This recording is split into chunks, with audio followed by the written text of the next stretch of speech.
जय माता दी। आप सभी कैसे हैं? माँ भगवती की कृपा से आप सभी को माँ भगवती का आशीर्वाद। आज मैं आपके सामने धन की समस्या के लिए या कर्ज की समस्या के लिए एक बहुत ही सरल व सुगम सा उपाय बताने जा रहा हूँ। जिस व्यक्ति को भी धन की समस्या है या उसके ऊपर बहुत ही कर्जा चढ़ गया है या वह किसी कारणवश कर्जा ले रहा है मगर वह उसका चूक नहीं पा रहा है, तो इस कंडीशन में मैं आपको एक बहुत ही सरल सा उपाय बताने जा रहा हूँ। इसमें आपको अगर नवरात्रे हैं तो नवरात्रों में भी यह प्रयोग आप कर सकते हैं, नहीं तो किसी भी शुक्रवार से यह उपाय या प्रयोग आप कर सकते हैं।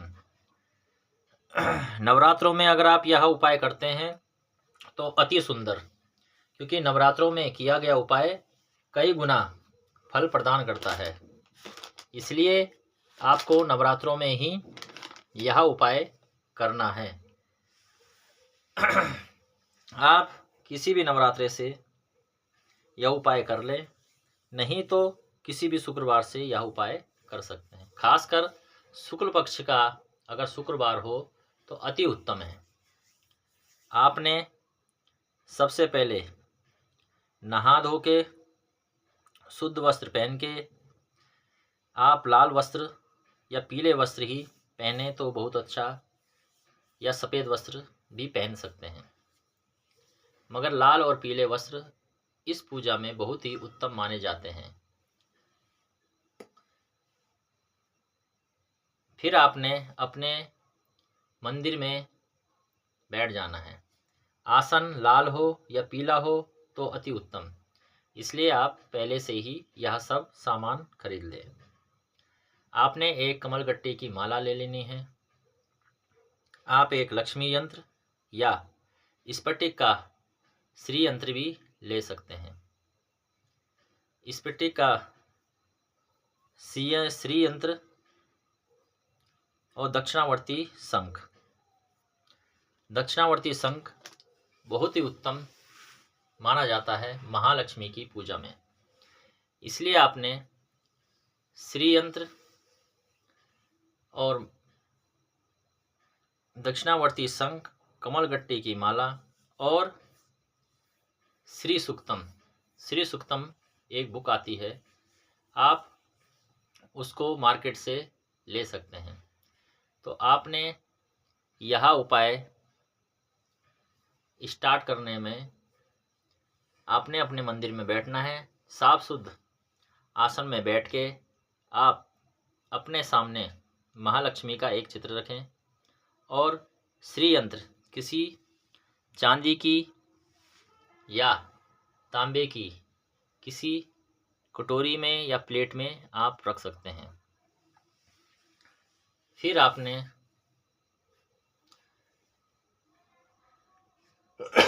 थोड़ा सा दूध लेना है। दूध लेके आप श्री यंत्र का अभिषेक करना है।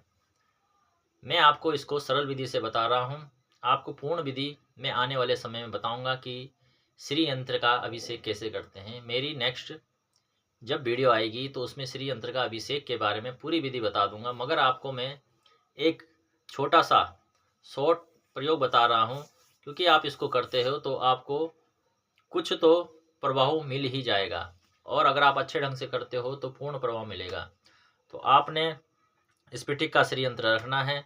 स्फटिक का श्री यंत्र रखने के बाद आपने जो दक्षिणावर्ती शंख है उसमें जल भर देना है। जल भरने के बाद उसमें दूध भी मिला दें, लाल पुष्प मिला दें, लाल चंदन मिला दें और थोड़े से अक्षर डाल दें।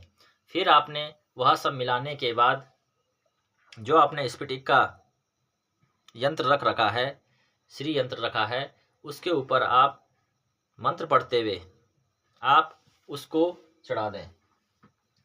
उसको वह मंत्र आपके सामने मैं प्रस्तुत करने जा रहा हूँ। अगर कोई त्रुटि रह जाती है तो मुझे क्षमा कर दें। श्री सूक्तम। ओम हिरण्यवर्णा हिरण्ये स्वर्णऋषां चंद्रा हिरण्यं लक्ष्मी जातवेदो मावः तामहव जातवेदो लक्ष्मी मनपागां निम्यश्याम हिरण्यं मन्देवं गामश्वं पुरुषानम् असपूर्वारथमध्याम अस्ति नाद प्रोधिम श्रियम देवी मुपाय सरमार देवी जुस्ताम। यह मंत्र है और लास्ट में 16 ऋचाएं हैं। इसमें लास्ट में है यह शुचि प्रयोतो भूत्वा जुहु याद्या जमनमम सुक्तम पंचदस्य श्री कामम सत्तम जपे। यहाँ तक इस मंत्र को आपने बोलते हुए श्री यंत्र का अभिषेक करना है।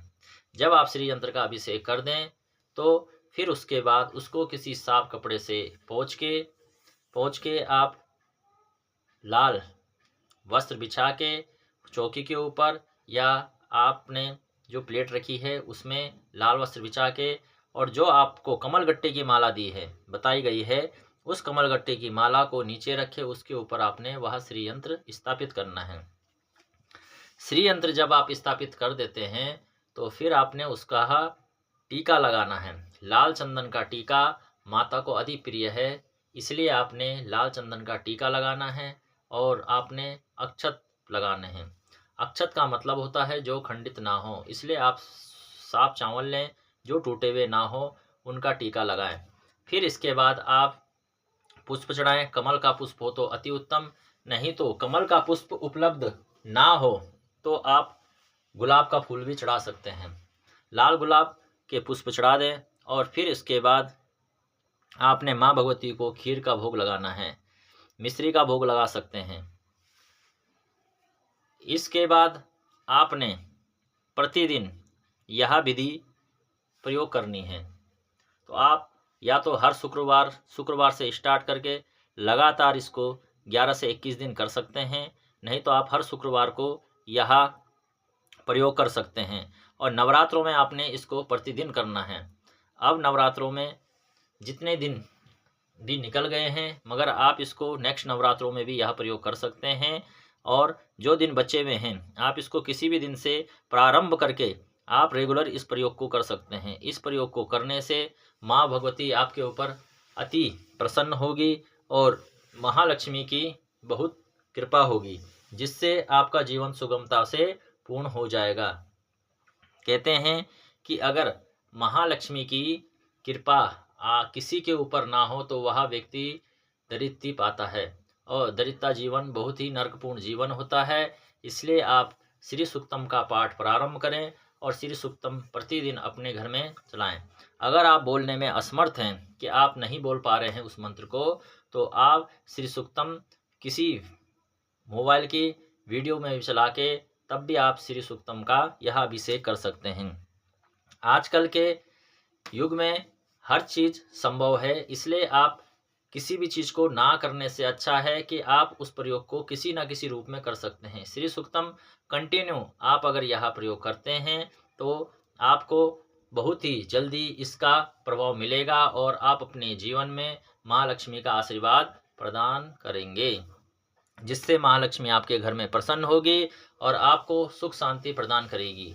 अगर आपको यह मेरा वीडियो अच्छा लगता है दुर्गा पुत्र, तो आप इसे सब्सक्राइब करें, लाइक करें, शेयर करें, कमेंट करें। आपको जो कुछ पूछना चाहते हो तो आप अपने कमेंट में लिख सकते हो। मैं आपको सरल विधि से हर उपाय बताने की कोशिश करूंगा।